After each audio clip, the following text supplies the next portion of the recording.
Sir నేను retirement ఎంప్లాయీని sir. 2024 డిసెంబర్లో నేను గెస్టెడ్ హెడ్ మాస్టర్గా రిటైర్డ్ అయ్యాను. ఇప్పటి వరకు నాకు రావాల్సినటువంటి బకాయిలలో ఏ ఒక్క రూపాయి కూడా ఇంతవరకు చెల్లించలేదు. ఈ ప్రభుత్వ మొండి వైఖరికి నిరసనగా మేము ఈరోజు నిరసన కార్యక్రమం చేపట్టడం జరిగింది. మరి గవర్నమెంట్ తలుచుకుంటే ఒక 10 నిమిషాలలోనే మా యొక్క డబ్బులు చెల్లించేటువంటి అవకాశం ఉన్నది. అయినప్పటికీ ప్రభుత్వం మొండిగా ప్రవర్తించడం జరుగుతూ ఉంది. ఏంటంటే ఖజానాలో డబ్బులు లేవు అనేటువంటి ఒక సాకుతోటి ప్రజల్ని తప్పుదారి పట్టిస్తుంది తప్ప ఖజానాలో కావలసినంత డబ్బులు ఉన్నాయి. వాళ్ళు అనుకున్నటువంటి కార్యక్రమాలన్నీ కూడా చేస్తూ ఉన్నారు. మెయిన్ ముఖ్యంగా చేస్తున్నటువంటి డిమాండ్ ఏంటి అంటే మేము ప్రతి సంవత్సరం సుమారుగా ఒక 8,000 మందిని రిటైర్ అవుతూ ఉన్నాం. 2024 సంవత్సరంలో కూడా సుమారుగా 8,000 మంది రిటైర్ కావడం జరిగింది. ఈ 2024లో రిటైర్ అయినటువంటి 8,000కు వీళ్ళు చెల్లాల్సిన మొత్తం ఏంటంటే యావరేజ్గా ఒక్కొక్కరికి ఒక 50 లక్షలు వేసుకున్నా కూడా 400 కోట్లు చెల్లించాలి. మరి ప్రభుత్వం ఆ విధంగా ఏ సంవత్సరం ఆ సంవత్సరం చెల్లించకుండా దాన్ని బకాయిల రూపేణా పెంచుతూ వచ్చి ఈ ప్రభుత్వ ఉద్యోగుల్ని ప్రజల దృష్టిలో చులకన చేస్తూ ఇగో ప్రభుత్వం యొక్క ఉద్యోగులు ఏదైతే ఉన్నారో వాళ్ళు మా మీద ఇంత భారం మోపుతూ ఉన్నారు, మేము మీకు ఉచిత పథకాలు ఏ విధంగా ఇవ్వాలి, మమ్మల్ని కోసుకున్నా కూడా డబ్బులు రావు అని ప్రజల్ని మా వైపుగా వాళ్ళ యొక్క వైఫల్యాలను కప్పుపుచ్చుకునేటువంటి ధోరణిలో ప్రజల్ని మా పైకి నెట్టేటువంటి ప్రయత్నం ఏదైతే ప్రభుత్వం చేస్తుందో ఇది చాలా తప్పు. ప్రజలలో ఈ విషయం చాలా నేరుగా వెళ్ళడం జరిగింది. మేము అనేక నిరసన రూపాలలో ఈ విషయాన్ని ప్రజలకు తెలియజేశాము. ప్రభుత్వానికి మా యొక్క ధర్నాల ద్వారా కానివ్వండి, గవర్నర్ గారికి ఆర్జీల ద్వారా, ఆ తర్వాత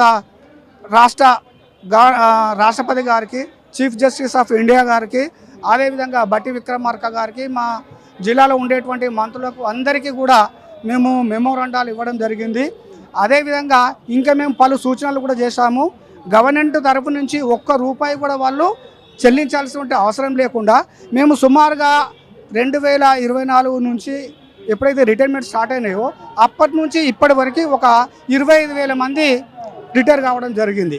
వాళ్లకు కేవలం 40% వేతనంతో పెన్షన్ ఇవ్వడం జరుగుతూ ఉంది. మిగతా 60% ప్రభుత్వం దగ్గరనే ఉన్నది. ఇప్పటి వరకు ప్రభుత్వ పరంగా ఎలాంటి ఉద్యోగాలకు అవకాశం కల్పించకుండా అదే ఉద్యోగస్తులతోటి పనిచేపిస్తూ ఆ అమౌంట్ను ప్రభుత్వం దగ్గరనే పెట్టుకుంటుంది. ఆ అమౌంట్ను మాకు మళ్లించినా కానీ లేదు అంటే మా ప్రభుత్వ ఉద్యోగులు చాలామంది జీపీఎఫ్లు చెల్లిస్తూ ఉన్నారు. ఆ డబ్బులు మాకు చెల్లించినా కానీ విడతల వారీగా ఇప్పుడు ఏదైతే ప్రభుత్వంలో పనిచేస్తున్నటువంటి జీపీఎఫ్ ఉద్యోగస్తులు ఉన్నారో వాళ్ళు ఈ రోజుకు రిటైర్మెంట్ అయితే లేరు. వాళ్ళు రిటైర్మెంట్ అయిన వాటికి వాళ్ళ అమౌంట్ వాళ్ళకు జమ చేయవచ్చు. ఈ విధంగా అనేక రకాలైనటువంటి మార్గాలు ఉన్నప్పటికీ, ఎంతోమంది సలహాదారులు ఉన్నప్పటికీ కూడా ప్రభుత్వము వీళ్ళు చేసుకుంటే ఏమైతుంది పోనీ అనేటువంటి ఒక పెడా చెవిని పెట్టి ఉత్తర కుమార్ని ప్రగల్భ మాదిరిగా మాట్లాడుతూ మమ్మల్ని గత ఎన్నికల్లో ప్రభుత్వం మీకు హామీ ఇచ్చింది, మీరు అందరూ కాంగ్రెస్ ప్రభుత్వం మద్దతు చేసి ఏరుకోరు తెచ్చుకున్నారు. సో ఇప్పుడు దాదాపు 3 ఏళ్ళు అవుతుంది, మళ్ళీ ఎలక్షన్స్ వచ్చే ఛాన్సెస్ ఉంటాయి. సో ఇదే ధోరణి కొనసాగితే ఏంటి, ఎట్లా ఉండబోతుంది మీ ప్రభావం? ఇప్పటికే ప్రభుత్వం మీద అనేక వర్గాల ప్రజల నుండి నిరసన వ్యక్తం అవుతూ ఉన్నది. వాళ్ళు చేసేటువంటి ఏ కార్యక్రమం కూడా సఫలం కావడం లేదు. నిరుద్యోగ భృతి అన్నారు, నిరుద్యోగ భృతి ఇవ్వలేదు. ఉద్యోగ అవకాశాలు కల్పిస్తామన్నారు, ఉద్యోగాలకు అవకాశాలు కల్పించలేదు. రైతులకు రైతు బంధు అన్నారు, రైతు బంధు లేదు.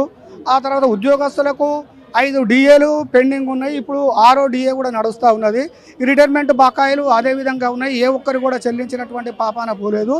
ఈ విధంగా ప్రభుత్వ పరంగా వాళ్ళు ఏ కార్యక్రమాన్ని కూడా సక్రమంగా నిర్వహించలేకపోతున్నారు. మహిళలకు షాదీ ముబారక్ కింద 1,00,000 రూపాయలతో పాటు ఒక తులం బంగారం కూడా ఇస్తామన్నారు, అది కూడా అట్టనే పోయింది. కాబట్టి వాళ్ళు చేసినటువంటి ఏ ఒక్క హామీని కూడా వాళ్ళు నిర్వర్తించలేకపోయినారు. కాబట్టి ప్రభుత్వంపై అన్ని వర్గాల నుంచి చాలా నిరసన ఉన్నది. ఇదే మాదిరిగా వీళ్ళు ఎలక్షన్లకు పోయినట్టయితే తప్పకుండా ప్రజలకు వీళ్ళకు శాస్త్ర చెప్పేటువంటి రోజులు దగ్గరలో ఉన్నాయి. ఇకనైనా మేల్కొని వాళ్ళు ఎవరికైతే చెల్లించాల్సినటువంటి డబ్బులు ఉన్నాయో ఇవి మేము దాచుకున్నటువంటి డబ్బులు కాబట్టి మాకు అతి తొందరగా ఇచ్చి ఎంతోమంది రిటైర్డ్ ఉద్యోగస్తులు అంపశయం మీద పడుకొని అనారోగ్యం పాలవుతూ చాలామంది ఇప్పటికీ సుమారుగా 100 మంది వరకు చనిపోయారు. కాబట్టి ఇక ముందు కూడా ఇలాంటి మరణాలు జరగకుండా ప్రభుత్వం ఇకనైనా మా మీద దయదలిసి మాకు రావాల్సినటువంటి రిటైర్మెంట్ బెనిఫిట్స్ అన్నీ కూడా ఏకమొత్తంగా ఇంట్రెస్ట్తో పాటు చెల్లించాలని ఈ సందర్భంగా మేము డిమాండ్ చేస్తా ఉన్నాం. Thank you.